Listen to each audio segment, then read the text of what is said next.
강원도 원주시 우산동에 있는 여호와의 증인 교회에서 30대 남자가 휘발유를 뿌리고 불을 지르는 바람에 참사가 발생했습니다. 순식간에 15명이라는 사람이 죽었고 36명이 심각한 부상을 입었던, 우리나라 그 사형수 중에서 생존해 있는 사형수 원언식이에요. 원언식. 지인들도 엄청나게 칭찬을 많이 했다고 해요. 그러니까 원언식이가 아주 착하고 성실한 사람이었던 건 분명합니다. 나는 내 집사람을 찾아가지고 가야 됩니다 말이야. 사람을 달라. 내가 여기다 불을 붙여도 되겠습니까? 그러니까 불을 붙여도 좋답니다. 순간적으로 나도 모르는 사이에 나이타 불을 켰죠.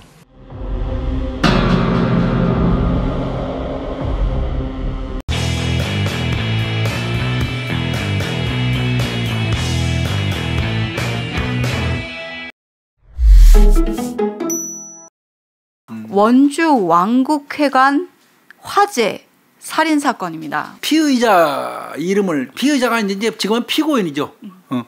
원언식이에요.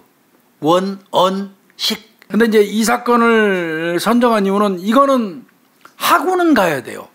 왜 그러냐면 현재 우리나라 그 사형수 중에서 가장 오랫동안 지금 그 사형 집행되지 않고 생존해 있는 사형수가 원언식입니다. 예. 네, 이 사건 1992년도에 일어났던 그렇습니다. 사건입니다. 1992년 10월 4일 일요일 날입니다. 오후 2시 30분. 네, 2시 30분요. 강원도 원주시에 있는 왕국회관.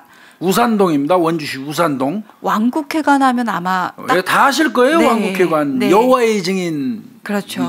여호와의 증인은 교회가 따로 없잖아요. 네. 왕국회관이라고 이렇게 지칭하죠. 네. 일단은 이 강원도 원주시 우산동 소재에 있던 그 당시 건물 2층에 있었대요. 그 왕국회관이. 네. 신도는 거기 소속된 신도가 한 90명 가까이 됐다고 얘기를 하고요. 근데 이 원언식이가 이 신분이 그 당시에 뭐였냐면요. 그때 35살이니까 현 나이로 따지면 지금 64이에요. 한국지적공사 직원이었어요. 공무원. 이 원언식이가 자기 마누라가 91년도, 그러니까 이게 범행을 한 건 92년도잖아요. 네. 92년 10월 4일이잖아요.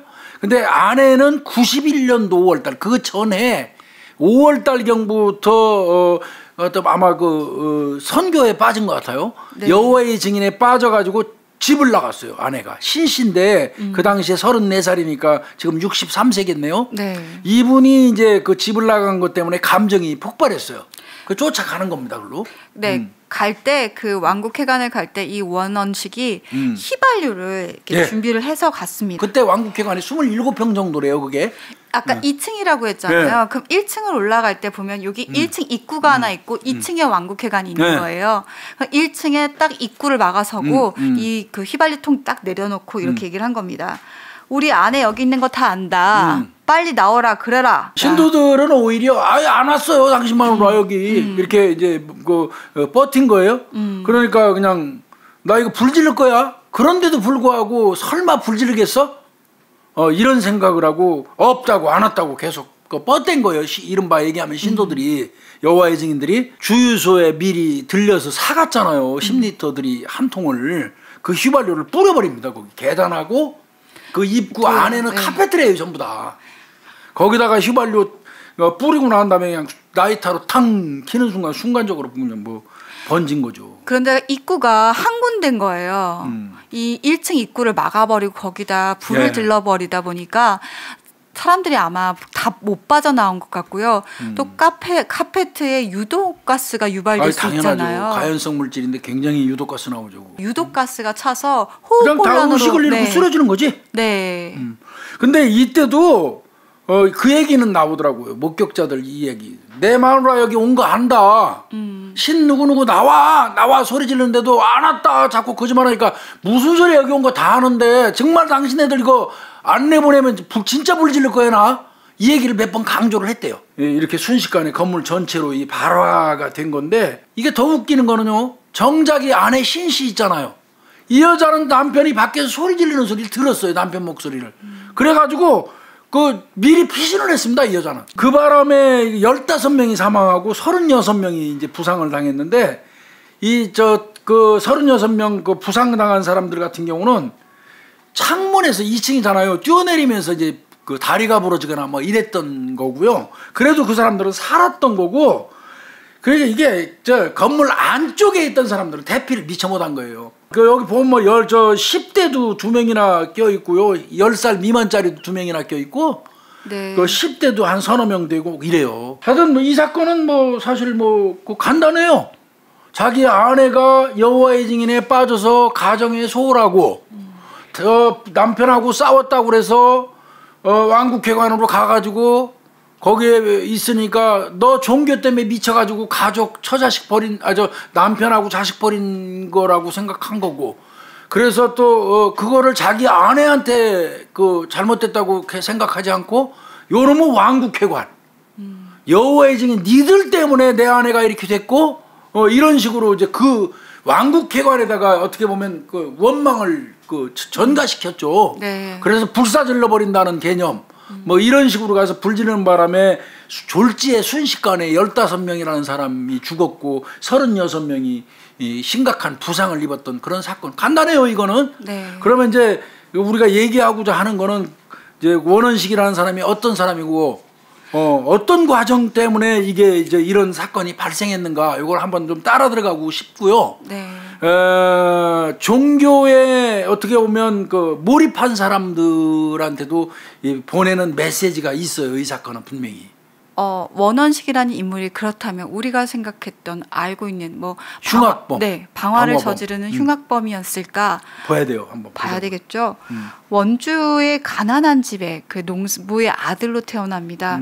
일남 4녀 중에 외아들이었는데요. 1957년생이라고 합니다. 네, 맞습니다. 8대 독자였다고 하더라고요. 8대 독자라고 그래요. 11살 때 근데 이제 아버지가 교통사고로 사망을 했다고 그러죠. 네. 그 빈농인데다가 또 어려서 이렇게 원원식이가 크고 있는데 아버지가 교통사고로 사망해 버리면 더 빈농이 돼 버리죠, 사실은. 네.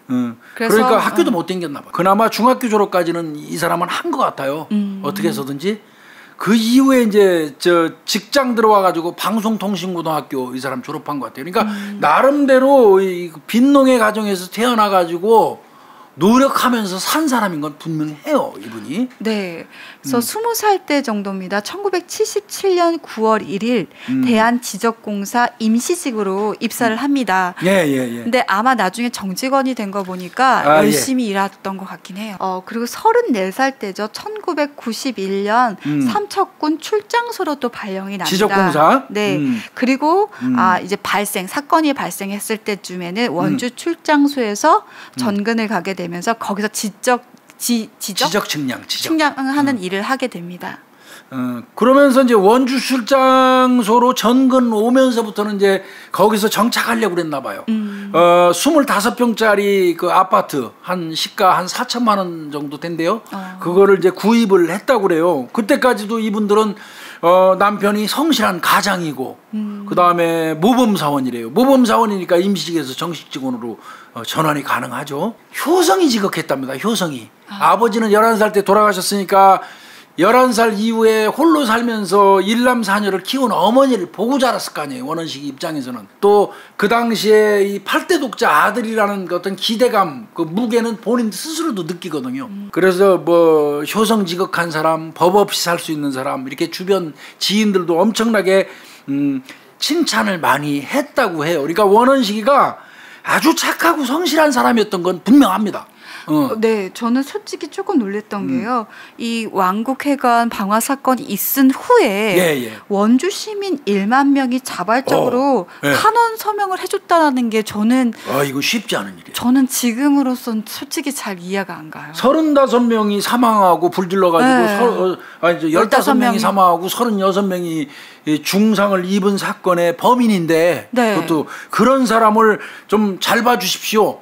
이러면서 자발적으로 원주 시민 10,000명 정도가 탄원서에 서명을 해서 법원에 제출을 해줬다?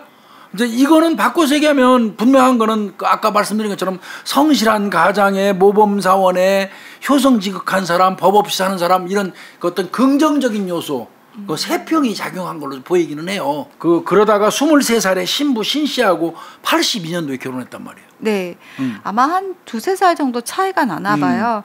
슬하에 또 딸도 있습니다. 12살, 그 범행 당시 때 12살, 9살, 3살 터울인 초동생 딸 2명이 있었습니다. 문제는 이제 신씨가 여호와의 증인에 빠지면서 네. 91년 5월 달부터 가정불화가 시작됐다. 근데 이제 이거는 또 신씨 얘기를 좀 들어볼 필요는 있습니다. 네. 일단은 일견 그렇게 나왔어요. 이 원원식의 모죠 어머니 같은 경우는 중풍이었대요. 하반신 마비여서 그 몸을 또 운신을 잘 못하시다 보니까 아마 고부간에 또 갈등이 좀 있었나 봐요. 그런가 봐요. 모시고 있었던 것 같습니다. 원원식이가.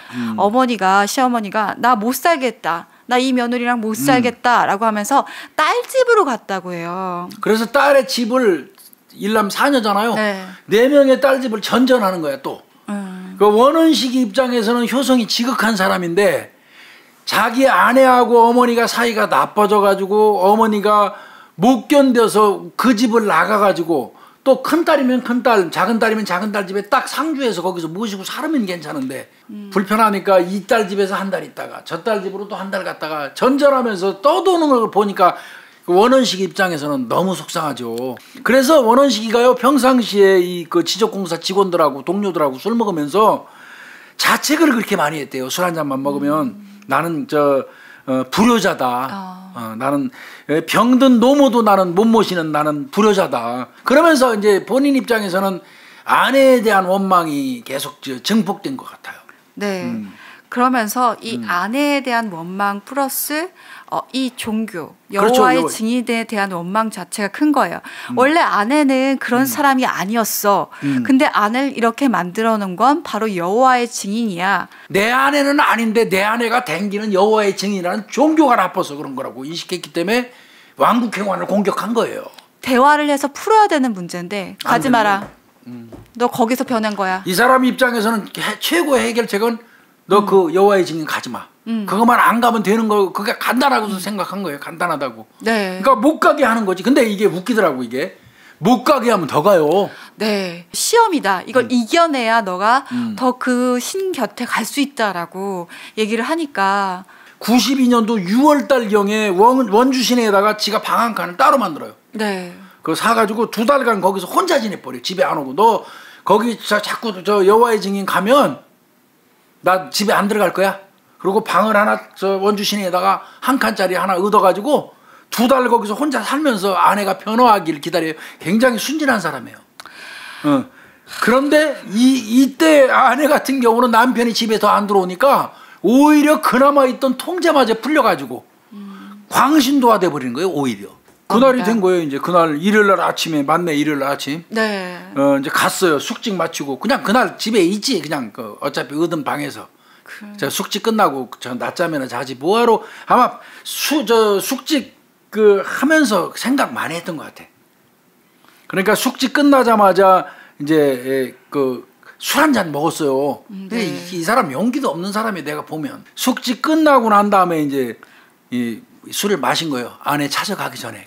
그러고는 이제 찾아가서 술 먹은 상태에서 아내를 설득시키는 건 이거는 바보가 하는 짓이에요. 바보가. 아무리 옳은 소리를 내도 부부간에 있잖아요. 부부간에 서로 마주 앉아서 혹은 아이들을 앉혀놓고 교육을 시킬 때라도 내 입에서 술 냄새가 나면서 아이한테 교육을 시키면 그건 술주정이에요. 그러고 났는데 이게 진짜 교수님 말씀하신 대로 술주정이 되다 보니까 서로가 이게 진짜 맨정신으로 얘기해도 안 되는데 이렇게 얘기가 되다 보니까 부부싸움이 더 커진 거예요. 그러니까 이 아내도 극단적인 얘기 해버리더라고 그 상황에서. 네. 가정도 중요하지만 난 하나님이 더 중요해. 라는 그러니까 또 이 말 들은 원원식이는 그렇지 않아도 이러면 종교 때문에 지금 이게 잘못됐는데 뭐 가정도 중요하지만 하나님이 더 중요해? 뭐 이러면서 이제 또 욕 나갔겠죠. 네. 그러니까 이 여자가 신씨가 에이씨 그냥 집 나가가지고 바로 갈 데가 어디 있어 이 여자가. 왕국회관으로 간 겁니다. 이게 왕국회관으로 가는 바람에 이게 문제가 된 거예요. 그러고 나서 화가 난 원원식은 여기서 소주 2병을 더 마셨다고 그러니까요. 하더라고요. 그러니까 밖에 나가가지고 마누라 왕국회관으로 가버렸잖아요. 싸우다가. 네. 그러니까 밖에 나가서 술을 또 먹었어요. 2병을.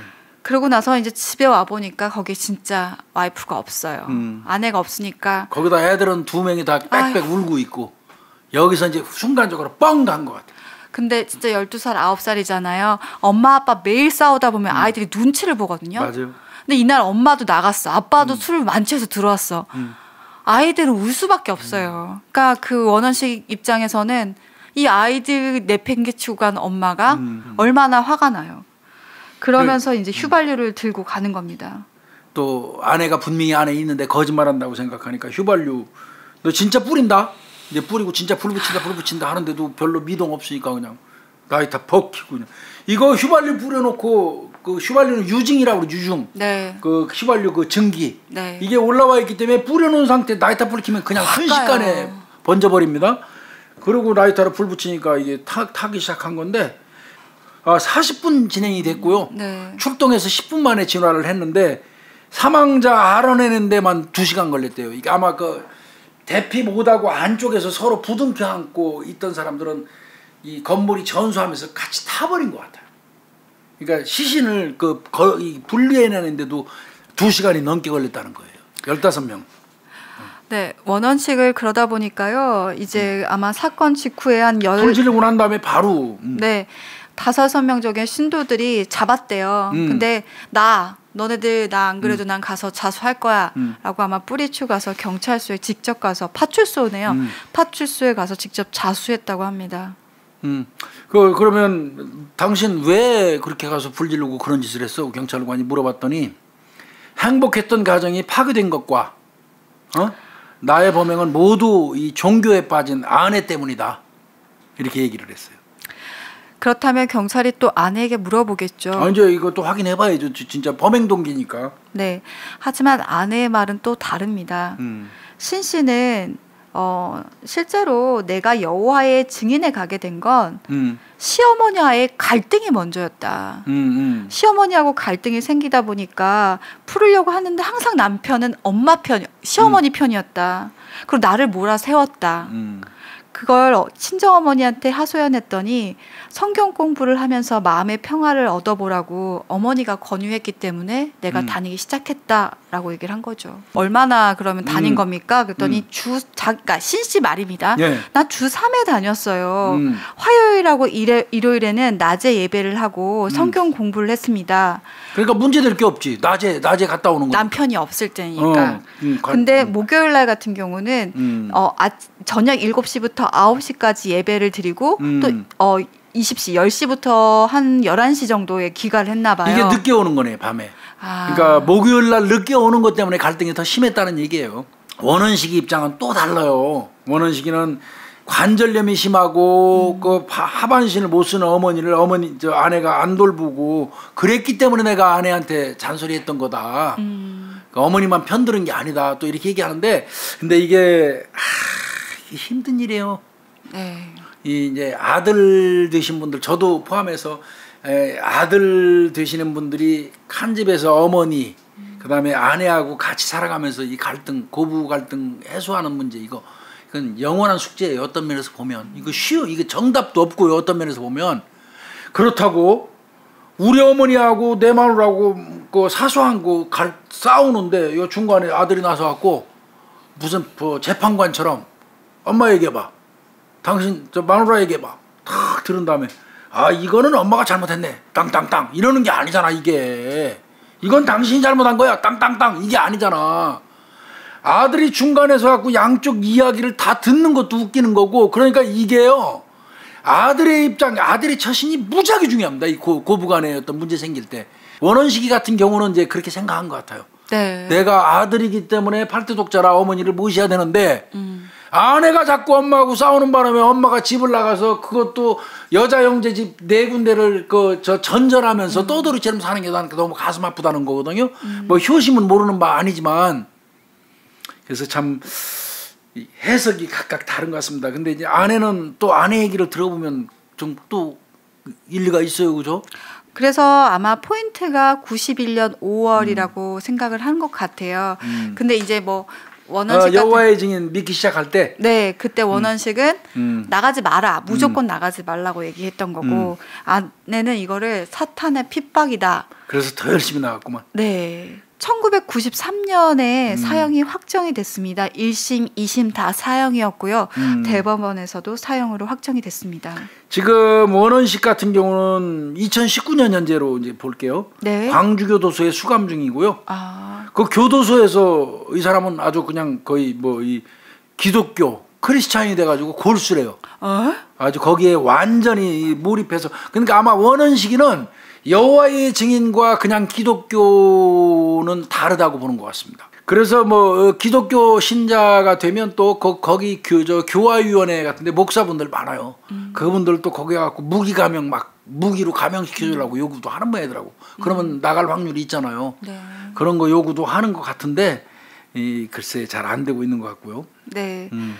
일단 교수님이 처음 얘기하셨듯이 최장기 복역수입니다. 네, 그렇습니다. 61명 있다가 한 명이 숨졌고 사형수가 지금 60명이 전국 그 교도소에 분포돼 있죠. 그 중에 최장기 복역수입니다. 근데 이게 처음에는 살인죄로 적용된 게 아니라 예. 현주 건조물 방화죄로 적용이 됐었다고 하는데 그거는 이제 고의성 입증하기가 애매해서 그랬던 것 같습니다. 이게 살인이 아니라 살인의 고의가 있었던 것이 아니라 방화의 그 고의가 있었다라고 최초로 그렇게 적용을 했었군요. 그런데 이게 이 사람이 뭐 집 나갈 때 이미 교회를 확 태우기로 맘먹었다고 진술을 해버렸어요. 그럼 그 안에 있는 사람 다 죽이겠다는 의미잖아요. 살해의 고의가 입증되죠. 그 바람에 살인죄로 죄명이 바뀐 겁니다. 네. 변호인은 이렇게 얘기했습니다. 이성을 잃고 방화 후 사태를 예측치 못하는 정신 상태에서 범행을 했다.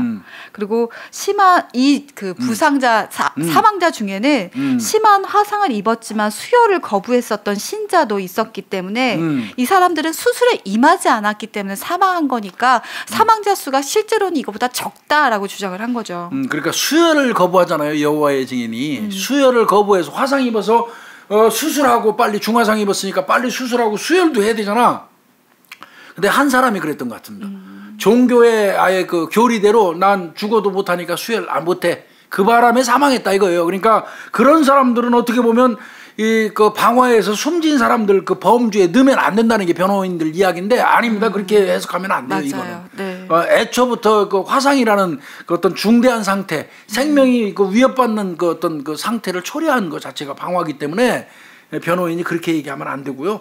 그러면서 이 사람은 뭐 방화 예측치 못한 상태로 정신 상태가 멍해가지고 범행했다고 만취 얘기하고 싶은 것 같아요. 만취. 그러면서 이제 정신감정의뢰 요구했는데 당연히 거절되죠 이거. 네. 응? 재판부에서는요 분명히 방화하고자 했고 미리 휘발유를 구입을 했다. 이거는 치밀한 계획 범죄이다. 맞습니다. 이건 심신미약을 인정할 수 없다라고 했습니다. 이 사건 이후에 왕국회관 이거 출입문 2개로 늘렸어요. 왕국회관 전부 다 자기 지부에다가 내려보내가지고 이 사건 나자마자 출입문 더 만들기 시작했고요. 네. 어쨌든 범죄로 해결하려고 했던 이 원주 왕국회관 방화살인 사건도 또 용서될 수 없는 사건이라고 그럼요. 생각해요. 이거는 어떤 아내하고 이 어떤 그 가정 불화를 종교에다가 어떻게 보면 전이시켜서. 네. 그 사실은 따지고 보면 그 종교 거기에 모였던 사람들은 죄 없잖아요. 그 사람들 입장에서는 얼마나 억울한 죽음입니까? 원원식이는 솔직히 말씀드려서 사람이 착하고 좋고 나쁘고 이런 거 떠나서 그 여건 때문에 약간의 어떤 그 긍정적인 요소가 있다고 하지만 사람이 15명이나 죽고 36명이 중상을 입은 이런 사건의 범죄자예요. 네. 그래서 원원식이는 제가 판단할 때는 용서할 수 없는 그런 사람인 거 맞고요. 장기 사형수로 지금 그 복역 중에 있다. 그래서 원원식이는 언젠가 한 번은 하고 넘어가야 될 입장이었어요.